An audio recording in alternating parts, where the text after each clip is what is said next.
Assalamualaikum warahmatullahi wabarakatuh. Salam sejahtera untuk kita semua. Saya Ridwan Jabar, guru ekonomi SMA Negeri 3 Gorontalo. Pada kesempatan ini izinkan saya berbagi praktik baik tentang pembelajaran berdiferensiasi pada materi jurnal umum. Inovasi ini berjudul Strategi Pembelajaran Berdiferensiasi menggunakan tahapan Aku Poles, berbudaya lokal Huyula. Inovasi ini diangkat untuk dapat memenuhi keberagaman, karakteristik, dan kebutuhan belajar peserta didik. Karena selama ini pembelajaran yang dilakukan belum sepenuhnya mengakomodir kebutuhan belajar. Peserta didik hanya menjadi objek dalam pembelajaran dan dijejali dengan soal dan sumber belajar yang sama. Sehingga pemahamannya belum utuh dan hanya bersifat sementara. Adapun strategi pembelajaran berdiferensiasi menggunakan tahapan Aku Poles, berbudaya lokal Huyula merupakan akronim dari analisis kebutuhan, pengelompokan, pelaksanaan, evaluasi, dan refleksi. Tahapan Aku Poles ini merupakan proses pembelajaran di kelas.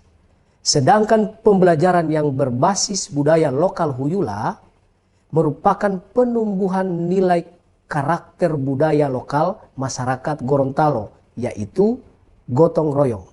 Sebelum pembelajaran dilaksanakan, terlebih dahulu saya melihat tujuan pembelajaran atau target apa yang akan dicapai pada proses pembelajaran.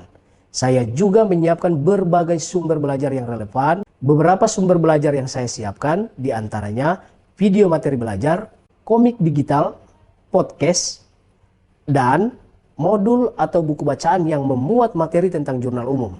Selain itu, saya juga menyiapkan media game berupa balapan online dan game labirin, serta QR Code berisi petunjuk-petunjuk terkait jurnal umum, sesuai dengan kebutuhan belajar dan kemampuan kognitifnya.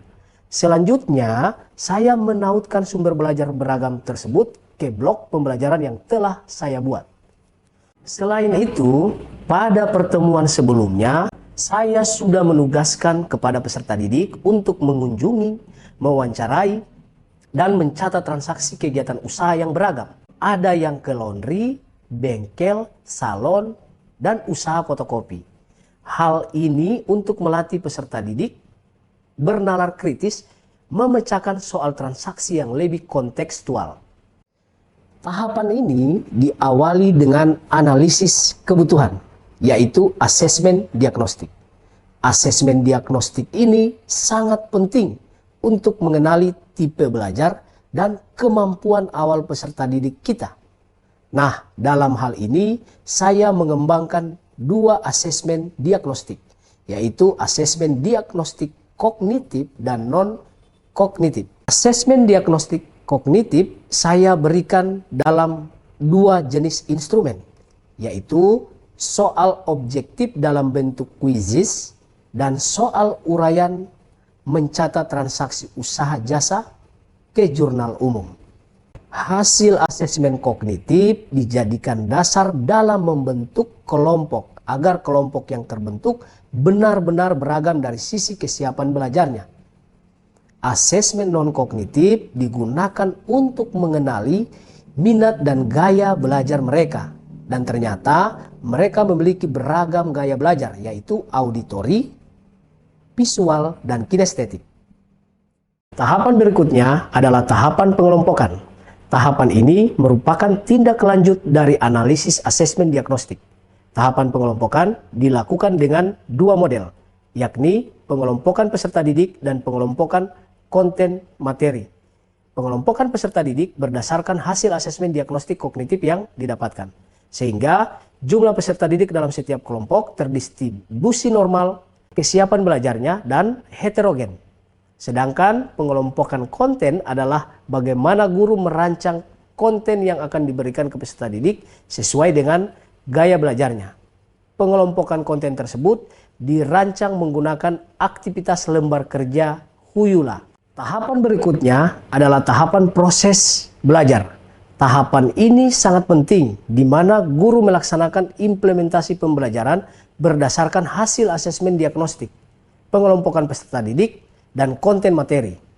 Dalam tahapan pelaksanaan terbagi menjadi 3 tahap. Tahap pendahuluan, tahap inti, dan tahap penutup. Tahap pendahuluan diawali dengan salam, berdoa, pengecekan kehadiran, penyampaian keyakinan kelas, dan tujuan pembelajaran, apersepsi, dan penyampaian langkah-langkah pembelajaran. Tujuannya untuk mengkondisikan peserta didik siap untuk melaksanakan proses belajar.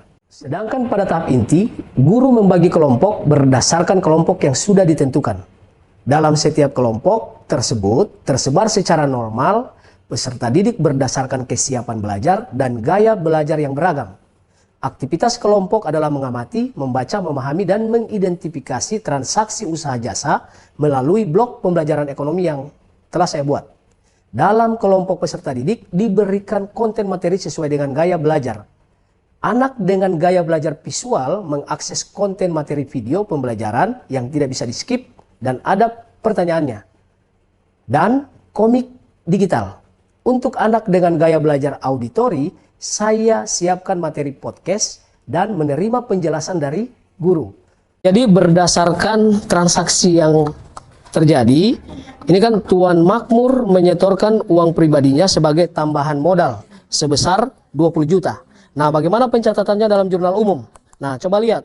Berarti itu tanggal 1 Desember. Sementara anak dengan gaya belajar kinestetik diberi kebebasan untuk menelusuri barcode di sekitaran luar kelas yang ada petunjuknya.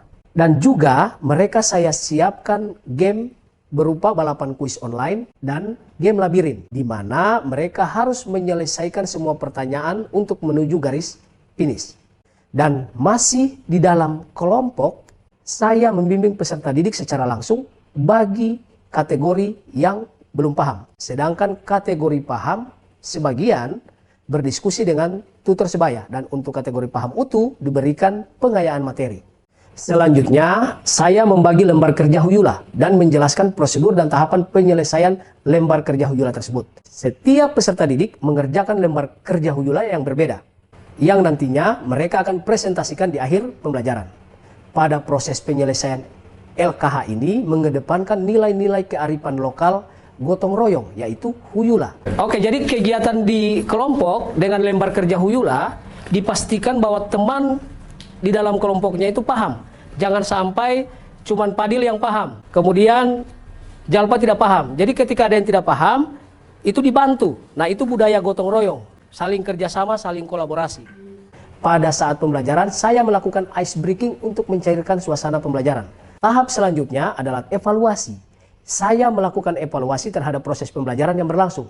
Saat proses pembelajaran, saya melakukan asesmen formatif dengan teknik observasi menggunakan instrumen catatan anekdotal untuk memantau keaktifan dalam kerja kelompoknya. Saat presentasi peserta didik, saya melakukan asesmen formatif dengan teknik performa atau kinerja menggunakan instrumen rubrik. Untuk mengukur kemajuan belajar, akan dilakukan penilaian sumatif lingkup materi pada pertemuan berikutnya. Tahap terakhir, tahap refleksi. Sesi refleksi, peserta didik diberi kebebasan menggunakan ragam refleksi yang ada. Sesi refleksi sangat penting untuk memaknai pengalaman proses belajarnya, mengetahui kelebihan dan kelemahan proses belajar, dan juga mengevaluasi proses belajar yang telah dilaksanakan. Berdasarkan hasil refleksi yang saya rangkum dari hasil jawaban siswa terkait dengan model pembelajaran ini, mereka nyaman dalam belajar, interaktif dan menyenangkan. Mereka berkolaborasi dan terlibat langsung dalam pembelajaran. Alhamdulillah, pembelajaran hari ini sangat interaktif dan menyenangkan.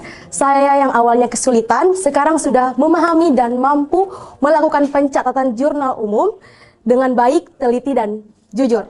Selain itu, dalam kelompok terbangun budaya kolaborasi, gotong royong, serta kerjasama.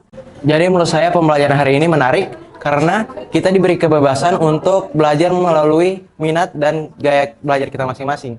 Seperti saya yang kinestetik, saya belajar melalui scan barcode dan bermain game. Pembelajaran hari ini keren. Demikian praktik baik mengenai penerapan pembelajaran berdiferensiasi yang telah saya laksanakan di SMA Negeri 3 Gorontalo. Terima kasih. Assalamualaikum warahmatullahi wabarakatuh.